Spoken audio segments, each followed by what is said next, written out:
আসসালামু আলাইকুম রহমতুল্লাহ। ভারতকে দুনিয়ার মানচিত্র থেকে একেবারে মুছে দেব, মানে এই যে পৃথিবীর যে মানচিত্র রয়েছে, এই মানচিত্রে ভারত বলে কিছু থাকবে না। একেবারে মুছে সাদা ফকফকে করিয়ে ওখানে অন্য কোনো নাম থাকবে। একেবারে এরকম চিন্তাভাবনা পরিকল্পনা এবার ঠেকাইল ভারত, তুমি ঠেলা বুঝবা।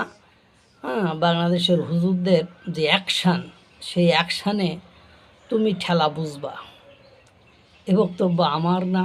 গতকাল শুক্রবার অন ফ্রাইডে জুম্মার নামাজ শেষে দেখলাম সংবাদ সম্মেলন করে পুরো শরীর ঝাঁকিয়ে, দেহ ঝাঁকিয়ে, ঝাঁকানাকা দেহ দোলানা স্টাইলে মাওলানারা বক্তব্য দিচ্ছে যে দুনিয়ার মানচিত্র থেকে এই ভারতকে নিশ্চিহ্ন করে দেওয়া হবে। দুনিয়ার মানচিত্রে, পৃথিবীর মানচিত্রে ভারত বলে আর কিচ্ছু থাকবে না। তুমি আমরা আমেরিকার সাথে পারি নাই বলে তাদের আধিপত্য চুক্তি, তাদের অন্যায্য চুক্তি, তাদের অসম চুক্তি সব কিছু মেনে নিলাম। আর সেই আমেরিকাকে ভয় পায় না পৃথিবীর এমন দেশের সংখ্যা খুবই কম রয়েছে। সেই আমেরিকা পর্যন্ত ভারতের কোনো চুলে হাত দিতে পারে না, বরং তাদেরকে বস্তি, নোংরা, জাহান্নামের দেশ বলে আখ্যায়িত করে। বিশ্বের বিভিন্ন প্রান্তরে যে ভারত সম্পর্কে উদ্ভট মন্তব্য করে, তারপরও ভারত চুল পরিমাণ সরে না, নড়ে না।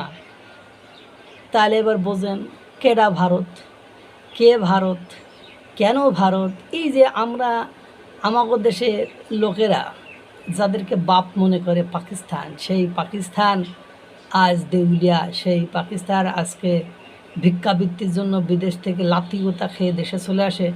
সেই পাকিস্তান আজকে বিভিন্ন দেশে দেশে যে ভিক্ষাবৃত্তি করে সংসার চালায়। যে পাকিস্তানের মানুষের জীবনের, জান মালের কোনো নিরাপত্তা নেই। ওরা বাসা থেকে বের হলে আবার বাসায় যে জীবনটা নিয়ে ফিরে আসবে, এই নিরাপত্তা যাদের নেই, সেই দেশটির নাম পাকিস্তান। তারা পারমাণবিকভাবে শক্তিশালী। সেই পারমাণবিক শক্তিশালী রাষ্ট্রটি ভারতের কাছে মাপ চায়। তারা ভারতের ধারে কাছে আসে না, মাঝে মাঝে দুটো একটা আওয়াজ চিল্লানি দিয়ে আবার গর্তে ঢুকে যায়।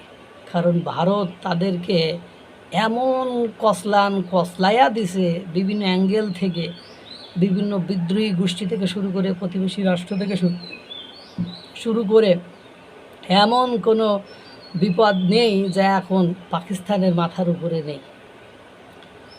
ভারত তেল না দিলে এখন 1 ঘন্টা পর পর বিদ্যুৎ যাচ্ছে আর আসছে। শহর অঞ্চলে থাকি, তাই 1 ঘন্টা পর পর, 1 ঘন্টা একদম গুনি 1 ঘন্টা যাচ্ছে, 1 ঘন্টা আসছে, 1 ঘন্টা যাচ্ছে, 1 ঘন্টা পরে আবার আসছে। তার মানে দেখা যায় সারাদিনে 12 ঘন্টা বিদ্যুৎ থাকছে আর 12 ঘন্টা চলে যাচ্ছে। আর গ্রামে তো সারা দিনে হয়তো বা 5 ঘন্টা বিদ্যুৎ থাকছে বা 6 ঘন্টা থাকছে, বাকি সময়টা বিদ্যুৎ বিদায় নিয়েছে বা বিদায় নিচ্ছে। এই ভারত ডিজেল না দিলে আজকে ডিজেল সংকটে যাই কিছু কলকারখানা চলছে। ইতিমধ্যে বাংলাদেশের সার কলকারখানা, বিদ্যুৎ কেন্দ্র, তাপ বিদ্যুৎ কেন্দ্র বলেন, এমনি কেন্দ্র বলেন, অধিকাংশ বিদ্যুৎ কেন্দ্র বন্ধ। জ্বালানি সংকট, গ্যাসের সংকটের কারণে অধিকাংশ শিল্প কলকারখানা বন্ধের দিকে ধাবিত হচ্ছে। পোশাক শিল্পীরা পোশাক শিল্প তাদের বায়ার হারাচ্ছে। আজ বাংলাদেশের আদানি বিদ্যুৎ সাপ্লাই বন্ধ করে দিয়েছে তাদের বকেয়া টাকা পরিশোধ না করার কারণে। আজ ভারত যদি তাদের খাদ্যশস্য না দেয়, তাহলে দ্বিতীয় আর কোনো দেশ নেই যারা খাদ্যশস্য এত সস্তায় দিয়ে বাংলাদেশকে সাহায্য সহযোগিতা করবে। মাওলানারা বসে বসে খাইয়া দাইয়া কোনো কাজ পায় না, উস্কানি দেয়। উস্কানি দিয়ে জনগণের ভোগান্তি বছরের পর বছর তারা বাড়িয়ে দিচ্ছে। তাদের এই ভোগান্তির কোনো ইয়াত্তা নেই, কুল নেই, কিনারা নেই, শেষ নেই, সীমা নেই, সীমান্ত নেই। মানে তাদের বক্তব্য দিতে পাই কিনা আমি একটা জিনিস বুঝি না। আরে ভাই, আগে নিজের দেশে শক্তপোক্ত কর, আগে শান্ত কর। আরে আগে থেকে আগে মনে করো কি করবে না করবে, ওরে বাবা রে!